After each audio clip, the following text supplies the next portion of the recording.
बहुत ज़्यादा लोगों की रिक्वेस्ट के बाद मैं लेकर आ गया हूँ माइनक्राफ्ट कॉन्स्पिरेसी थ्योरीज का एपिसोड 2।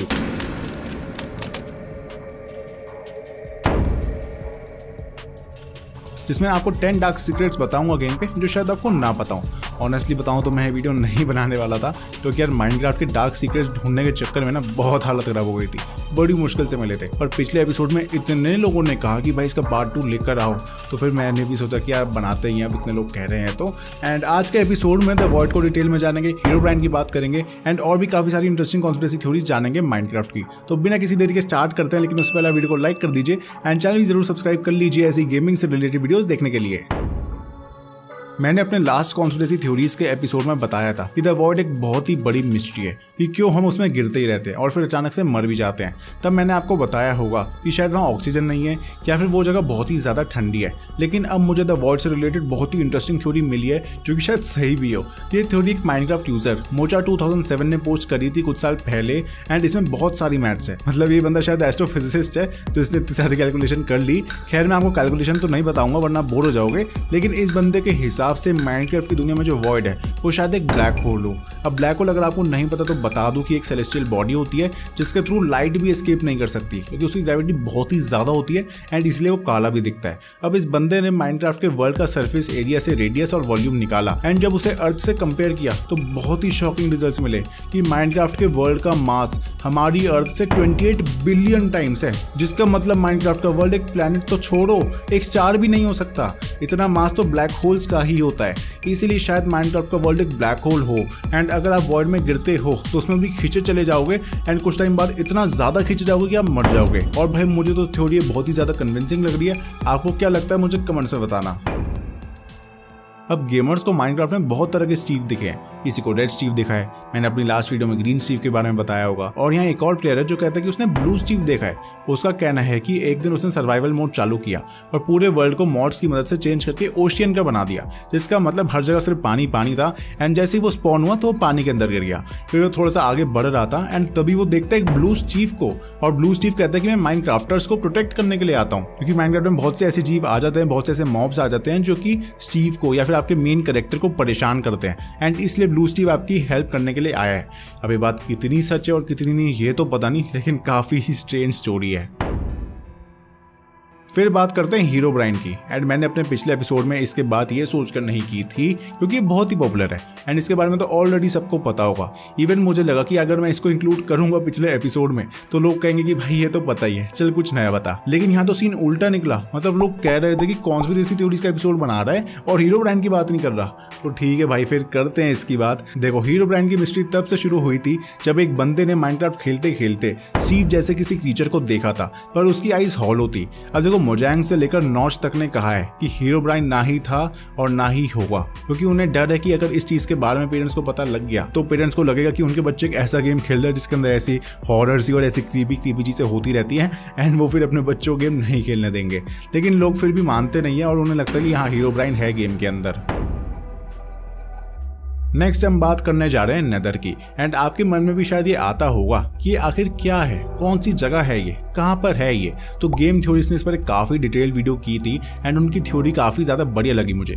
बेसिकली बहुत से लोग मानते हैं कि नेदर अंडरवर्ल्ड है, मतलब माइनक्राफ्ट की दुनिया के नीचे, क्योंकि पहली बात तो वहां कोई सन नहीं है एंड दूसरी बात अगर आप उसमें ऊपर की तरफ खोदना शुरू करोगे तो फिर बेड रॉक से टकरा जाओगे। तो सुनने में सही भी लगता है कि हम जहाँ पे खेलते हैं वो ओवरवर्ल्ड हो गया, फिर उसके नीचे बेड रॉक की बहुत ही मोटी लेयर एंड उसके नीचे आता होगा अंडरवर्ल्ड यानी कि नेदर। लेकिन गेम की जो टेक्निकल डायरेक्टर है नेथन एडम्स, उनसे किसी ने कभी एक बार पूछा कि नेदर माइनक्राफ्ट के वर्ल्ड के नीचे है या नहीं, तो उनका कहना है कि नहीं, ये एक सेपरेट डायमेंशन में है एंड इसलिए शायद हमें वहां पर जाने के लिए नेदर पोर्टल की जरूरत पड़ती है। अब सवाल आता है कि अगर नेदर में सन नहीं है तो वहां के मॉब्स के रहने के लिए एनर्जी कहां से मिलती है, एंड इसका आंसर है सोल, आत्माएं। जी हाँ, जो लोग नेदर पोर्टल की मदद से नेदर आते होंगे और बच के नहीं निकल पाते होंगे तो उनकी सोल्स वहीं पर रह जाती होंगी एंड उनकी सोल्स, उनकी आत्माओं से जो एनर्जी आती है उससे नेदर की दुनिया चलती है। इवन आप देखोगे कि वहां सोल सैंड भी मिलती है जो देखने में ऐसा लगता है कि वहां पे लोगों का फेस है, यानी कि लोग जो है वहां पे फंसे हुए हैं या फिर लोग जो वहां पे मर गए हैं वो अब सोल सैंड बन के रह गए हैं। मतलब है ना डार्क सीक्रेट एंड नेदर तो सुनने में बिल्कुल नरक जैसा लगता है।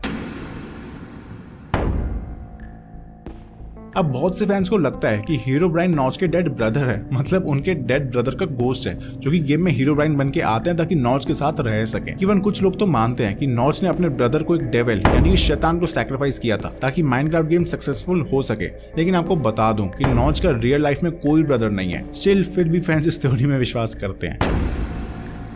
फिर हम बात करते हैं इलेजर्स की। इलेजर्स मॉब्स हैं जिन्हें 2017 के आसपास गेम में ऐड किया गया था एंड ये विलेजर्स जैसे दिखते हैं बट उनके टोटल काउंटर पार्ट हैं। यानी कि विलेजर्स जहाँ एक तरफ शांत होते हैं, इलेजर्स उनके उल्टी तरफ काफी ज्यादा खतरनाक होते हैं। अब आपको बता दूं कि इलेजर्स भी एक्चुअली पहले विलेजेस में ही रहते थे, लेकिन फिर उन्हें विलेजर्स ने निकाल दिया उनकी गलत एक्टिविटीज की वजह से। मतलब वो काला जादू वगैरह करते थे एंड या ऐसी पावर्स बनाना चाहते थे ताकि वो सब कुछ कंट्रोल कर सकें एंड इसलिए उनकी इविल एक्शंस को देखकर विलेजर्स ने उनको निकाल दिया।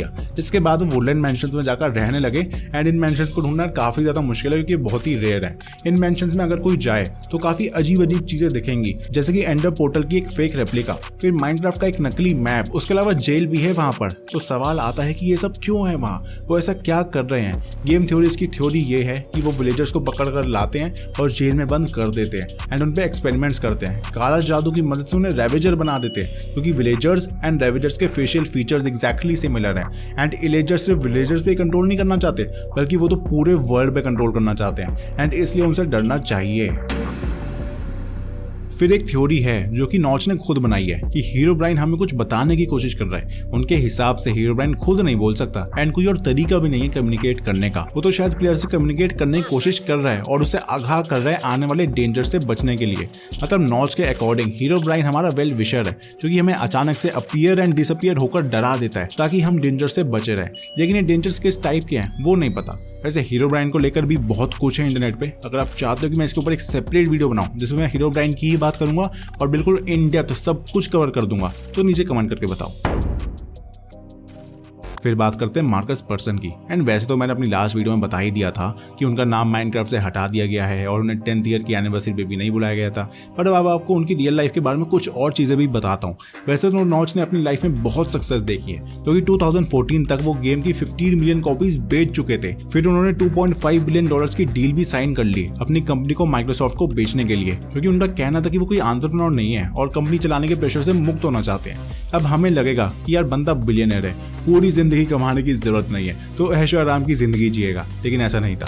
कंपनी बेचने के 1 साल बाद ही वो बताते हैं कि वो अब इतना ज्यादा लोनली फील करते हैं, वो नॉर्मल सोसाइटी का हिस्सा नहीं बन सकते, कोई खुशी नहीं है उनकी लाइफ में और उनकी ट्विटर पे कुछ भी पोस्ट करने की आदत है जो कि सही भी नहीं है। वैसे तो उन्होंने गेम को जेंडरलेस बनाया था, ये कह के कि सारी एंटिटीज होमोसेक्सुअल हैं, लेकिन फिर भी उनपे रेसिज्म एंड होमोफोबिया जैसे बड़े आरोप लगाए गए हैं। इवन अगस्त 2020 में तो उन्होंने एक दूसरे ट्विटर यूजर से बेट लगाई एंड हारने पर अपना ट्विटर अकाउंट ही डिलीट कर दिया। मतलब उसमें मिलियंस में फॉलोअर्स थे फिर भी डिलीट कर दिया। तो इससे दिखता है कि वो कितना ज्यादा लोनली हो गए होंगे। वैसे तो वो नया गेम स्टूडियो स्टार्ट करने के लिए कह रहे थे पर उसकी कोई न्यूज नहीं आई। फिर माइनक्राफ्ट देखने में तो बहुत ही पीसफुल और प्यारा सा गेम लगता है, लेकिन शायद वो मेंटल हेल्थ, डिप्रेशन और सब्सटेंस यूज को दर्शाता है। यूट्यूबर रॉली ने एक थ्योरी दी थी इस पर कि अगर हम सर्वाइवल मोड स्टार्ट करते हैं तो एक तरह से हम अपने अंदर के मॉन्स्टर से लड़ रहे हैं। स्केलेटन्स और कुछ नहीं बल्कि हमारे पुराने एक्शंस है जो वापस आकर हमें परेशान करते हैं। और ज़ॉम्बीज वो लोग हैं जिनको डिप्रेशन या मेंटल हेल्थ जैसे इशू से कोई फर्क नहीं पड़ता। क्रीपर्स का एक कौन हुए फिर डिप्रेशन, क्योंकि वो अचानक से आकर आपकी और आपकी दुनिया में धमाका कर देते हैं। और जो लोग बार बार एंडर ड्रैगन के पीछे जाते हैं वो शायद उन लोगों को दिखाता है जो ड्रग्स के पीछे बार बार जाते हैं। मतलब कितनी डीप थ्योरी लिखी है बंदे ने, शायद नशे में ना लिखी हो। फिर ऐसी थ्योरीज हैं कि शायद माइनक्राफ्ट गेम थोड़ा सा रिलीजियस भी है। मतलब इस गेम को लोगों को क्रिश्चियनिटी की वैल्यूज सिखाने के लिए बनाया गया था ताकि वो कन्वर्ट हो जाए। इवन इस थ्योरी के हिसाब से गेम के कैरेक्टर्स एंड सेटिंग भी क्रिश्चियनिटी रिलीजन से इंस्पायर्ड है। जैसे कि एंडर ड्रैगन सतन है और नीदर एक्चुअल में हेल यानी कि नरक।